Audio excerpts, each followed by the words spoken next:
Hello friends, आज का हमारा टॉपिक जो है थ्योरीज़ के ऊपर है, थ्योरी ऑफ ट्रांस इफेक्ट के ऊपर। ये टॉपिक कहता है कि जो मतलब ट्रांस इफेक्ट है इसके ऊपर दो थ्योरी दी गई थी। एक है हमारे पास इलेक्ट्रोस्टैटिक पोलराइजेशन थ्योरी और दूसरी है हमारे पास pi bonding theory. Electrostatic polarisation theory क्या कहती है कि ये थ्योरी कहती है कि मैं भी एक्सप्लेन कर सकती हूँ ट्रांस इफेक्ट को। ठीक है, मतलब इस थ्योरी ने कहा है कि मैं भी एक्सप्लेन कर सकती हूँ ट्रांस इफेक्ट को। और ये थ्योरी कहती है कि कोई भी मतलब मेटल के बीच में और लिगेंड के बीच में कोई बॉन्ड बनता है ना, मेटल के बीच में और लिगेंड के बीच में जो बॉन्ड फॉर्म होता है वो पाई बॉन्ड नहीं होता है उसके साथ, मेटल आयन के साथ, बल्कि ये मतलब आपको एक्सप्लेन करके बताएगी कि क्या होता है उस कंडीशन में, मतलब ट्रांस इफेक्ट की कंडीशन में। मान लीजिए कि हमारे पास कोई स्क्वायर प्लेनर कॉम्प्लेक्स है। लेट अस कंसिडर, हम कंसिडर करते हैं कि हमने एक स्क्वायर प्लेनर कॉम्प्लेक्स लिया, Ml3 लिगेंड लिए हैं और एक हमारे पास X लिगेंड है। इसमें क्या बताया है कि 3 लिगेंड हैव बीन डिजाइंड, मतलब 3 लिगेंड डिज़ाइन किए गए हैं, L1 L2 L3, और एक लिगेंड हमारा डिफरेंट है जिसको हमने लिया है X। ठीक है, तो मेटल का बॉन्ड किसके साथ बना हुआ है? L1 के साथ है, L2 के साथ भी है, L3 के साथ भी है और MX के साथ है, जो कि इसके अंदर बताया गया है। ठीक है, यहाँ पे ये बताया गया है और ये है। इसमें कहा गया है कि जो मतलब मेटल का बॉन्ड मतलब इस L1 के साथ बनता है और इस जो L2 के साथ बनता है, ठीक है, ये बॉन्ड क्या है, एक दूसरे के साथ बैलेंस है, मतलब these bond are balance to each other but in the condition, मतलब कंडीशन क्या होती है कि इस मेटल का बॉन्ड जब इस L3 का और इसके ट्रांस X का जो बॉन्ड होता है ना, ये एक दूसरे के क्या है, बैलेंस नहीं है।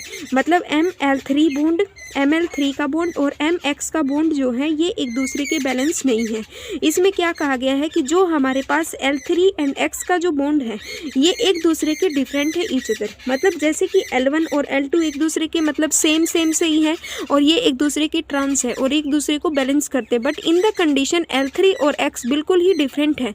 ठीक है, तो L3 and X bond are different to each other. L3 जो होता है, मतलब ये जो L3 है ये क्या है, मोर पोलराइजेबल है देन लिगेंड X से क्या है, ज़्यादा पोलराइजेबल है। ठीक है, द प्राइमरी चार्ज होता है मेटल आयन M पॉजिटिव के ऊपर एंड पोलराइज चार्ज क्लाउड होता है L3 के ऊपर। यहाँ पे ये कहा गया है कि हमने जो मेटल ली है उसके ऊपर क्या है, पॉजिटिव चार्ज है। ठीक है, और इस L3 के ऊपर क्या है, चार्ज क्लाउड जो है प्रेजेंट है। क्या है, चार्ज क्लाउड प्रेजेंट है। ठीक है, L3 turn on the metal ion, जो मेटल का पॉजिटिव है, मेटल के ऊपर क्या है, इसके ऊपर पॉजिटिव चार्ज तो है ही बट इसके अंदर भी पॉजिटिव भी है और नेगेटिव भी है। ठीक है, पॉजिटिव भी है चार्ज, इस पर नेगेटिव भी चार्ज है। तो इसने कहा है कि जो मेटल का पॉजिटिव एंड है ना, मेटल का पॉजिटिव एंड और मेटल का नेगेटिव एंड वो किसकी तरफ होगा? मेटल का जो पॉजिटिव एंड होता है वो L3 लिगेंड के नेगेटिव एंड की तरफ होगा और मेटल का जो नेगेटिव एंड है वो X जो हमारा लिगेंड है उसके नेगेटिव पार्ट की तरफ होगा। ठीक है, तो इसमें ये कहा गया है कि नेगेटिव और नेगेटिव चार्ज, अगर नेगेटिव चार्ज एक डायरेक्शन में होते हैं तो वो एक दूसरे को क्या करेंगे, रिपेल करेंगे। अगर कोई दो डिफरेंट चार्ज एक दूसरे के पास है उस कंडीशन में क्या करेंगे कि वो अपने आप को स्ट्रांगली अट्रैक्ट करेंगे उस कंडीशन में। ठीक है, जैसे कि कुछ इस कंडीशन में दिया हुआ है, ये हमारे पास कोई मेटल है, इसके ऊपर पॉजिटिव चार्ज क्लाउड मतलब प्रेजेंट है, इसके एक तरफ पॉजिटिव चार्ज है, एक तरफ इसके नेगेटिव चार्ज है। इस मेटल का जो पॉजिटिव चार्ज है वो इस L3 के नेगेटिव, यहाँ पे नेगेटिव चार्ज की तरफ है और इस मेटल का जो नेगेटिव पार्ट है, नेगेटिव फेस है, ठीक है, वो इस X का जो हमारा ट्रांस लिगेंड X है इसकी नेगेटिव एंड की तरफ है। ठीक है, तो जो हमारा L3 लिगेंड है ये क्या करता है, पोलराइज लिगेंड है L3, जो L3 लिगेंड है ये पोलराइज है और ये जो हमारे पास मेटल है ये क्या है, इंड्यूस डाइपोल को शो करेगी। ठीक है, और इसके L1 और L2 ये दोनों मतलब लिगेंड प्रेजेंट है। अब यहाँ पे क्या होती है कि मेटल की मान लो ये मेटल है, इसका नेगेटिव एंड और इस X का नेगेटिव एंड एक दूसरे को क्या करेंगे, इनके बीच में अट्रैक्शन नहीं होगी। ठीक है, इनके बीच में अट्रैक्शन नहीं होगी। अगर अट्रैक्शन होगी तो वो कैसी होगी, वीक अट्रैक्शन होगी। ये एक दूसरे को क्या करना चाहेंगे, रिपेल करेंगे एक दूसरे को। ठीक है, रिपेल करेंगे तो कोई अदर लिगेंड जब इसके ऊपर आके अटैक करेगा तो ये जो है अपने आप को इजीली क्या कर लेगा, रिमूव कर लेगा उस कंडीशन में। ठीक है, और इसके बीच में क्या है, नेगेटिव है, इसका पॉजिटिव है, जो कि स्ट्रांगली एक दूसरे को क्या कर लेंगे, अट्रैक्ट करेंगे। इनके बीच में वेरी स्ट्रॉन्ग बॉन्ड की फॉर्मेशन होगी। ठीक है, यहाँ पे ये पॉइंट्स दिए हुए हैं कि नेगेटिव फेस जो होता है मेटल आयन का वो किसकी तरफ है, negative end of the X की तरफ है। X जो है वो किसका ट्रांस है, ये X जो है इस L3 का ट्रांस है और पॉजिटिव जो फेस है जो पॉजिटिव फेस है मेटल आयन का वो नेगेटिव एंड मतलब जो हमारा पॉजिटिव फेस होता है ना मेटल आयन का वो किसकी तरफ है, L3 के नेगेटिव एंड की तरफ है। और L3 किसका ट्रांस है, ये ट्रांस है इस X का। ठीक है, नेक्स्ट रूल कहता है कि जो पॉजिटिव पॉजिटिव होते हैं मतलब सेम चार्ज जो होते हैं, एक रूल कहता है कि जब भी सेम चार्ज होंगे मतलब कोई भी सेम चार्ज होता है ना, सेम चार्ज एक दूसरे को क्या करते हैं, रिपेल करते हैं। ऑलवेज सेम चार्ज एक दूसरे को ऑलवेज रिपेल करते हैं, चाहे वो पॉजिटिव पॉजिटिव हो या फिर नेगेटिव नेगेटिव हो। और अगर डिफरेंट चार्ज होते हैं जैसे कि पॉजिटिव नेगेटिव होते हैं, ये एक दूसरे को मतलब वेरी स्ट्रॉन्ग फॉर्म से क्या करते हैं, अट्रैक्ट करते हैं।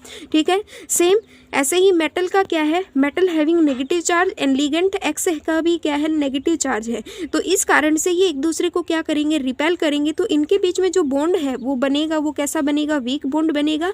और L3 और मेटल के बीच में जो बॉन्ड बनेगा वो कैसा बनेगा, स्ट्रॉन्ग बॉन्ड बनेगा। स्ट्रॉन्ग बॉन्ड बनेगा तो यहाँ पे क्या होगा कि ये स्ट्रॉन्गली किसी भी मतलब इसका और इसका बॉन्ड स्ट्रॉन्ग बनेगा तो ये एक दूसरे को स्ट्रॉन्गली अट्रैक्ट करेंगे। बट इन दिस कंडीशन के अंदर क्या होगा कि ये एक दूसरे को रिपेल करेंगे, जिससे सो दैट जो लिगेंड एक्स है वो क्या हो जाएगा, इजिली मतलब रिमूव हो जाएगा जब भी कोई अदर लिगेंड इसके ऊपर अटैक करेगा उस कंडीशन में। ठीक है, अगर आप इस मेटल के और इस L3 के बॉन्ड को ब्रेक करोगे तो वो very difficult, but in this condition में अगर आप मेटल के और एक्स के बॉन्ड को ब्रेक करोगे तो वो वेरी इजी हो जाएगा। ठीक है, क्योंकि ये तो पहले ही अपने आप को ऑलरेडी क्या कर रहे हैं, रिपेल कर रहे हैं। अब हम देखते हैं कि ये थ्योरी एक्चुअल में कहती क्या है। ये थ्योरी कहती है कि जो पोलराइजेशन लिगेंड L3 है, ठीक है, वो किसके डायरेक्टली प्रोपोर्शनल होता है, जो हमारा L3 है ये क्या है, एक प्रकार से पोलराइजेशन लिगेंड है। और पोलराइजेशन लिगेंड जो होता है वो डायरेक्टली प्रोपोर्शनल होता है ट्रांस इफेक्ट के। किसके प्रोपोर्शनल होता है, ट्रांस इफेक्ट के डायरेक्टली प्रोपोर्शनल होता है। इट मीन्स ये कहता है कि जितना ज़्यादा पोलराइजेशन होगा उतना ही ज़्यादा क्या होगा, ट्रांस इफेक्ट जनरेट होगा। अभी नेक्स्ट हमारे पास है पाई बॉन्डिंग थ्योरी। पाई बॉन्डिंग थ्योरी क्या कहती है, ये थ्योरी जो है सक्सेसफुली एक्सप्लेन करती है ट्रांस इफेक्ट को। ठीक है, जो हमारी पहली थ्योरी थी पोलराइजेशन थ्योरी, उसमें क्या कहा गया था कि मेटल का पॉजिटिव नेगेटिव चार्ज के बारे में बताया गया था कि जितना ज़्यादा पॉजिटिव और नेगेटिव चार्ज एक दूसरे को अट्रैक्ट करेंगे उनमें उतना ही ज़्यादा पोलराइजेशन होगा। जितना ज़्यादा पोलराइजेशन होगा उनके बीच में उतना ही ज़्यादा क्या होगा, ट्रांस इफेक्ट जनरेट होगा। पाई बॉन्डिंग थ्योरी क्या कहती है, ये थ्योरी जो है सक्सेसफुली एक्सप्लेन करती है ट्रांस इफेक्ट को। और मैं आपको बता दूँ कि ये एग्जाम के व्यू से वेरी वेरी इंपॉर्टेंट है फॉर द BSc के स्टूडेंट के लिए भी एंड MSc के स्टूडेंट के लिए भी। ठीक है, of those ligand which are either pi acceptor और pi acid like the phosphine है, CO है, ओल्फिन होता है, etcetera. Let is for example, जैसे कि देखिए इस थ्योरी की, ये थ्योरी क्या कहती है कि ये थ्योरी सक्सेसफुली एक्सप्लेन करती है ट्रांस इफेक्ट को। इसमें क्या होता है कि दोज लिगेंड, इसमें एक ऐसा लिगेंड होता है जो पाई एक्सेप्टर होता है और पाई एसिड वाला होता है, जैसे कि फॉस्फीन एंड CO एंड ओल्फिन के जैसे होता है। अब हम इसको एक मतलब उदाहरण के तौर से समझते हैं, एग्जाम्पल की फॉर्म में समझते हैं। लेट अस कंसिडर एक कोई भी हमारे पास स्क्वायर प्लेनर का कॉम्प्लेक्स है जिसमें क्या है कि एक पाई एसिड लिगेंड लगा है जिसको हम बोलते हैं T। ठीक है, जैसे कि जैसे कि ये हमारे पास है कोई मेटल। ठीक है, इस मेटल में A1 और A2 मतलब ये कोई दो लिगेंड लगे हैं जो एक दूसरे के मतलब ट्रांस है और एक दूसरे को बैलेंस करते हैं। और दो लिगेंड ऐसे लगे हैं, ये है ट्रांस लिगेंड T। ठीक है, ये ट्रांस लिगेंड है T जो कि पाई एसिड के जैसे जो सिचुएट करता है इस X की ट्रांस पोजीशन पे क्या करता है, सिचुएट करता है। ठीक है, और ये जो T है, ये जो T है ये पाई एक्सेप्टर भी है। ठीक है, पाई एक्सेप्टर भी होता है और पाई एसिड वाला भी होता है। इस कंडीशन में क्या होती है कि ये हमारे पास जेड एक्सिस होती है, ये वाली वाई एक्सिस होती है, सॉरी ये वाली हमारे पास जेड एक्सिस होती है, ये वाली वाई एक्सिस होती है। जब भी कोई नया लिगेंड अटैक करेगा तो इस जेड एक्सिस के ऊपर आके अटैक करेगा, तो ये हमारा वाई जो है कोई नया लिगेंड है। ठीक है, वाई जो है नया लिगेंड है। तो आपने पढ़ा होगा कि substitution reaction in square planar complex में जब भी कोई नया लिगेंड ऐड होता है, ठीक है, जब भी कोई नया लिगेंड ऐड होता है या कोई लिगेंड रिमूव होता है तो उस फॉर्म में हमारी क्या बनती है, एक ट्रायगोनल बाई पिरामिडल जो है ट्रायगोनल बाई पिरामिडल स्ट्रक्चर बनती है जो क्या होती है, इंटरमेडिकेट की फॉर्म में बनती है।